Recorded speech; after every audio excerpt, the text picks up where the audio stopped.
ISKCON Chowpatty में Govinda restaurant का भव्य उद्घाटन। गौरांग दास ने जनजातीय युवाओं के लिए कौशल विकास स्कूल पर डाला प्रकाश। जी हां, आपको बता दें कि मुंबई 18 जुलाई 2025 गोविंदा एस, जो कि इस्कॉन का विशुद्ध शाकाहारी भोजन अनुभव है, का नया रेस्टोरेंट आज इस्कॉन चौपाटी में महाराष्ट्र के माननीय राज्यपाल Shri C.P. Radhakrishnan, national stock exchange के प्रबंध निदेशक और CEO श्री आशीष कुमार चौहान और इस्कॉन के वरिष्ठ नेताओं की उपस्थिति में उद्घाटित हुआ। इस अवसर पर आयोजित प्रेस कॉन्फ्रेंस में इस्कॉन की संपूर्ण दृष्टिकोण आध्यात्मिक स्वास्थ्य, सात्विक भोजन और ग्रामीण सशक्तिकरण के लिए कौशल प्रशिक्षण को विस्तार से समझाया गया। बेसिकली ये हमारा बहुत बड़ा सौभाग्य है। एक्चुअली थोड़ा आवाज मेरा बैठ गया क्योंकि ये जगह बनाने में बहुत सारा मिट्टी धूल अंदर जा चुका है। तो बेसिकली ये हमारा जो रेस्टोरेंट है ये सात्विक भोजन सर्व करता है, मगर सात्विकता के साथ इंटरनेशनल इसका कनेक्शन है। मतलब बहुत लोगों को लगता है कि सात्विक होने से इंटरनेशनल कनेक्शन नहीं आ सकता है, बट हमारा कुजीन में आपको सब वैरायटी का Mexican, Italian, Lebanese, Indian, Chinese सब प्रकार के सात्विक फूड मिलेंगे विदाउट अनियन गार्लिक, वो भी भगवान को भोग लगा के।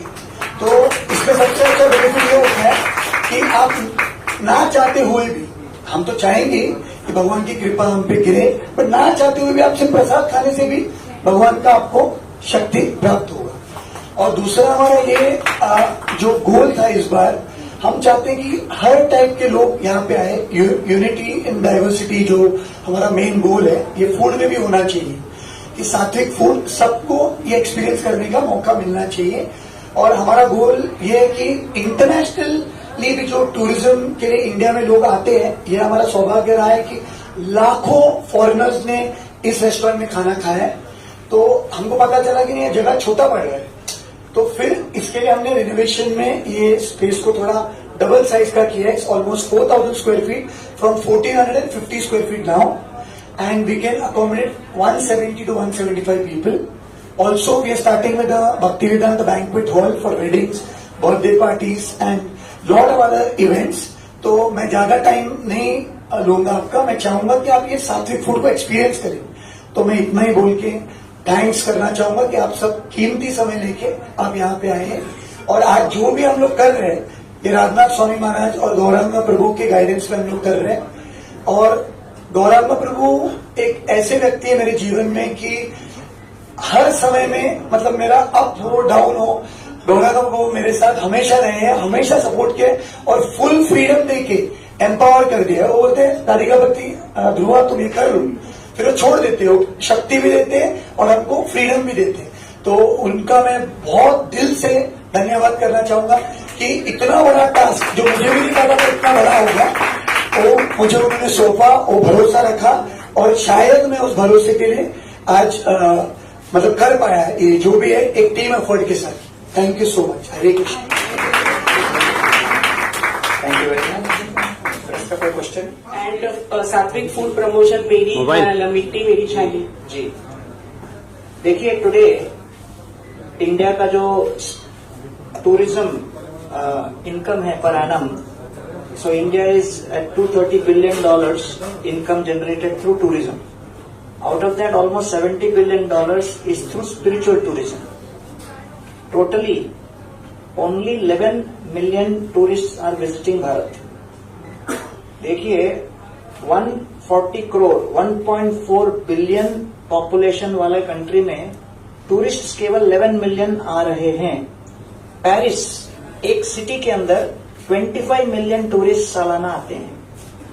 ग्रीस का पॉपुलेशन 10 मिलियन है, छोटा सा देश है, एक डिस्ट्रिक्ट के बराबर होगा भारत का। ग्रीस के अंदर 32 मिलियन टूरिस्ट साल के आ रहे हैं। अपना पेरू में एक सन टेम्पल है जहां सालाना 1.5 मिलियन टूरिस्ट वो सन टेम्पल को देखने आते हैं। भारत का कोणार्क सन टेम्पल में सालाना 9,000 ही आ रहे हैं। कहने का तात्पर्य यह है कि आज टूरिज्म का contribution to Indian GDP is only 2.5%, which should actually be at least 13%। तो हमारे पास इतने स्टोरीज हैं, इतने वैरायटीज हैं। One of the biggest strengths India has is in its culture. in its wisdom, and culture spreads across philosophy, lifestyle, music, dance, art and food. Bharat में अस्पताल कितने हैं? 70,000। मंदिर कितने हैं? 20 लाख, छोटे बड़े सब मिला के, एज पर 2011 सेंसस। अब आप मंदिर को देखें तो मंदिर में, हर मंदिर में भगवान के विग्रहों को संतुष्ट करने के लिए 3 ही तरीके होते हैं। पहला है श्रृंगार, भगवान का वस्त्र और ड्रेस किस तरह से किया जाए। दूसरा है संगीत और नृत्य, सारे संगीत का उद्गम मंदिरों से हुआ। अभी भी आप क्लासिकल का कोई भी आप स्क्रिप्ट देखोगे तो वो भगवान की स्तुति में ही है अधिकांश, चाहे सारे ट्रेडिशनल डांस फॉर्म, साउथ के भरतनाट्यम हो, कुचिपुड़ी हो, या नॉर्थ के उड़ीसा के कथक हो, या उड़ीसी डांस हो, जो भी आप देखो उसमें भगवान से संबंधित ही नृत्य और गान है। तो एक हो गया, पहला है श्रृंगार, दूसरा है नृत्य और संगीत, तीसरा है भोग, किस तरह भगवान को हम संतुष्ट करते हैं भोग के माध्यम से। तो भारत एक जमाने में टेम्पल इकोनॉमी के लिए बहुत प्रसिद्ध था, और आज पूरे भारत भर में जितने सारे टेम्पल टाउन्स चल रहे हैं जहां पर टूरिज्म की अपॉर्चुनिटी है, तो वहां पर अगर हम अच्छी तरह से सात्विक शेफ्स को ट्रेन करें तो आज के तारीख में होटल मैनेजमेंट इंस्टीट्यूट में ही कोई क्वालिटी ट्रेनिंग हो रहा है, और अधिकांश लोग ऑन द जॉब ट्रेनिंग ही लेते हैं। तो हमारा विजन ये है, through Govardhan school of culinary arts, to train our tribals and other rural youth in the 5-star level of training of becoming chefs। और हमारे एडवाइजरी में हेमंत ओबराय साहब हैं, हमारे एडवाइजरी में विकास खन्ना जी हैं जो कि बंगलोर रेस्टोरेंट चला रहे हैं अपने न्यूयॉर्क में, संजीव कपूर जी हैं। तो ये सब हम लोग को एडवाइस कर रहे हैं, क्योंकि वो they also feel we should give back to society and enable such people. तो इस तरह गोविंदा जो सिटी में है मुंबई के, वैसे ही कई कितने food outlets spiritual Holi places में अच्छे क्वालिटी के और आएंगे। सो टूरिस्ट फील कॉन्फिडेंस। आज पाश्चात्य देश के टूरिस्ट का सबसे बड़ा डर क्या होता है? मैं बॉम्बे और दिल्ली छोड़ के कहीं और टायर 2 टायर 3 टाउन में जाऊं तो मुझे स्टैंडर्ड का होटल और स्टैंडर्ड का भोजन मिलेगा कि नहीं। तो ये हम विजन के साथ, प्रधानमंत्री मोदी जी का जो $5 ट्रिलियन इकोनॉमी वाला विजन है, उसमें हम ये बताना चाह रहे हैं कि temples become a major pull factor for not only just spiritual transformation of the individual, but also adding to the powerful economy and creating a global cultural transformation through what is known as food diplomacy, cultural diplomacy, showcasing the soft power of Bharat. So that's overall. धन्यवाद। सबसे पहले बहुत अच्छा प्रश्न आपने पूछा कि मंदिर के बाहर गोविंदास रेस्टोरेंट कहीं पर चल रहा है कि नहीं।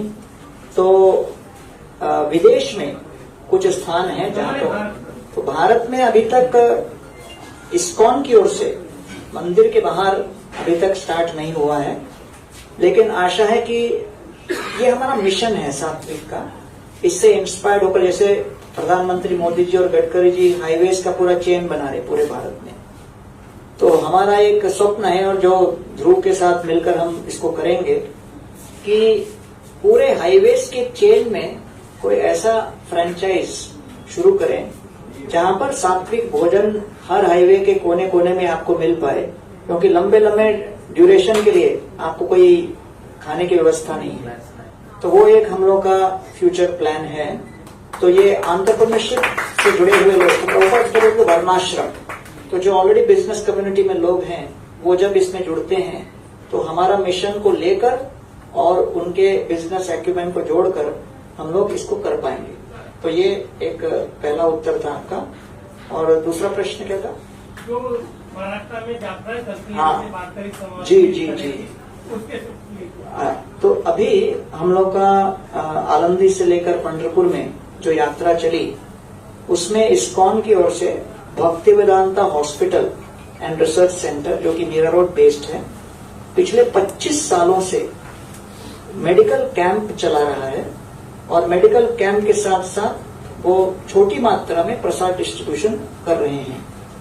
तो अब हम लोगों का भी पहला प्रयास इस वर्ष था जगन्नाथपुरी और कुंभ मेला का। कई लोगों ने प्रस्ताव दिया है कि जो इस वारकारी के डिंडी में प्रसाद वितरण इस्कॉन की ओर से भव्य मात्रा में होनी चाहिए। तो इसको हम चंद्रकांत दादाजी और बाकी लोगों के साथ चर्चा करके अगले वर्ष की हम लोग तैयारी करेंगे। हमारे संजय भोसले साहब हैं जो कि पूना नामृत को लीड करते हैं, तो उनके कान में एक बार मैंने डाला है बात, तो अगले वर्ष हो सकता है आपके इस प्रश्न का उत्तर वहां पर सार्थक हो सके और प्रसाद वितरण हो सके। लेकिन अभी से नासिक कुंभ मेला के लिए हम लोग ने तैयारी शुरू कर दी है और अडानी फाउंडेशन की ओर से लगभग ये बहुत स्ट्रांग फीलर्स और इंडिकेशन आया है कि वो इसमें भाग लेंगे और इस्कॉन और अडानी फाउंडेशन के साथ मिलकर आशा है कि नासिक कुंभ मेला अगस्त 2027 में एक भव्य प्रसाद वितरण का कार्यक्रम हम फिर देख पाएंगे। नमस्ते, मेरा नाम लोकेश है और सबसे पहले तो मैं आपको बधाई दूंगा इस रेस्टोरेंट के ऊपर। अच्छा काम आप लोग कर रहे हो और इससे हमारा देश speak in English. So, today, the first question I ask people is, what is your goal and objective? A boxer, if his goal is to win a boxing championship, his diet is of a particular type. If someone is a gymnast, the gymnast's diet is different type. If a boxer takes gymnast's diet and a gymnast takes boxer's diet, both cannot participate and win in a competition. Similarly, in the Bhagavad Gita, Krishna speaks about three gunas: Sattvagun, Rajogun, Tamogun. And Krishna says, Trividam Narakasyedam Dwaram Nashamatmana Kamam Krodham Tatalobam Tasmat Etat Prayam Tajet. The three gates to hell for a human being is lust, anger and greed. Now the question is, just like there are hospitals for treating the body, there are hospitals for treating the mind. The hospital for treating the mind, which is called mind is called man. The hospital for treating the mind is called mandir. So therefore mandir is nothing but a hospital for the mind. In the hospital, there are three things: doctors, medicine and recommended diet. So in the hospital for the mind, mandir, I am one of the doctors. My head doctor is Radhanath Swami. He is traveling. And this whole hospital was of the temple, ISKCON, was established by Srila Prabhupada, His Divine Grace, A.C. Bhaktivedanta Swami Prabhupada, founder of ISKCON. We have 1300 temples in 120 countries all over the world. When Prabhupada reached London, he was asked, Swamiji, why you have come to London? And Prabhupada said, अंग्रेजों ने पिछले 300 वर्षों से भारत से सोना चांदी हीरा मोती लूट लूट के लेके गए, लेकिन भारत का सबसे अनमोल रत्न गीता लेना भूल गए, उसका होम डिलीवरी करने आया. So, the first thing is, those who are doctors. Second, medicine. Medicine for the mind is called mantra. मनसत त्रायते इति मंत्र. मन को जो मुक्त करे. आज भारत में प्रतिदिन 350 के ऊपर लोग आत्महत्या कर रहे हैं. More than 350 are committing suicide every single day. Worldwide, more than 200 million people are addicted to social media. In India itself, 70 million youth are addicted to social media. So therefore, the mantra is that which helps liberate the mind from the mental health crisis. So, doctor के पास अगर कोई patient आया है तो doctor का अधिकार बनता है उसको दवाई रेकमेंड करना और साथ साथ डाइट रेकमेंड करना. तो मानसिक तनाव से मुक्त होने के लिए चिंता, अनिश्चितता, असुरक्षा, तनाव, इन सब भावनाओं से मुक्त होने के लिए अगर कोई पेशेंट मेरे पास आया है तो हमारा अधिकार बनता है कि हम उनको क्या डाइट दें, क्योंकि वो प्रॉब्लम का सोल्यूशन के लिए आए हैं। अगर डायबिटीज लेकर कोई व्यक्ति डायबिटोलॉजिस्ट के पास आया है तो न केवल वो डायबिटीज की दवा देगा, लेकिन बोलेगा रसगुल्ला, रसमलाई, चमचम, आइसक्रीम ये सब बंद। अगर वो बोले डॉक्टर आप मेरे शत्रु बन गए, बोले भैया आपका जो हेल्थ कंडीशन का सुधार के लिए आप आए हो, केवल दवा काफी नहीं है, दवा के साथ साथ डाइट भी आवश्यक है। लोग कहते हैं अरे बहुत टेंशन होता, सुबह उठते ही सब दिल धड़कने लगता है, मेरा माइंड फुल ऑफ एंजाइटी हो गया, क्या हो गया। जैसे डॉक्टर के पास दवा है, हमारे पास भी मानसिक रोग को दूर करने के लिए एक प्रक्रिया है, उसके अंतर्गत ये सात्विक फूड आ जाता है। तो सात्विक फूड का अर्थ क्या है? आप विश्व में today 4.2 billion tons of food is being produced, out of that 1.3 billion ton of food is being wasted. तो सबसे पहली बात तो यह कि बहुत बड़ा फूड वेस्ट का प्रॉब्लम वर्ल्ड में चल रहा है। जो अमेरिका, यूके और यूरोप को मिला के जितना फूड वेस्ट होता है वो 1 बिलियन लोगों को खिला सकता है। अगर आपने एक बर्गर को उठा के फेंक दिया, that is equivalent to wasting water over a 90 minute shower. तो देखिए फूड वेस्ट तो ऐसा है कि हर एक के कंट्रोल में है कि नहीं। तो सबसे पहले गीता हमको सिखाती है कि 4 बातें। सबसे पहला, आपको चाहिए भगवान को आप सम्मान करें, वो सब हमको अन्न दे रहे हैं, सम्मान होना चाहिए उनके नियमों का। ईशावास्यमिदं सर्वम्। जब सम्मान हो तो दूसरा आता है संयम, है कि नहीं। निराशीर्यत चित्तात्मा त्यक्त सर्व परिग्रह शारीरम केवलम कर्म। संयम होना चाहिए, जितना आवश्यक हो उतना लें और क्यों हमें लेना चाहिए उसको समझना है। तीसरा, स्नेह। हम ये समझें कि भाई दूसरों के प्रति भी हमारा उत्तरदायित्व है। We have responsibility towards others.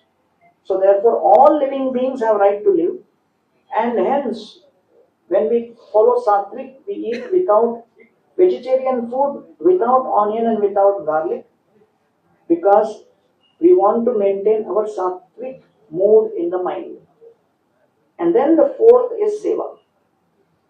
So when you have all these 4, which is सम्मान, we have संयम, we have स्नेह and सेवा, ये सनातन धर्म का लगभग एक सार है, सारांश है। So therefore, through Prime Minister Modi's efforts, 21st June has been declared by UN as International Day of Yoga.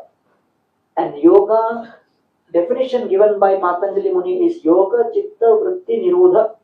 Yoga का अर्थ ही है you begin with controlling your own self.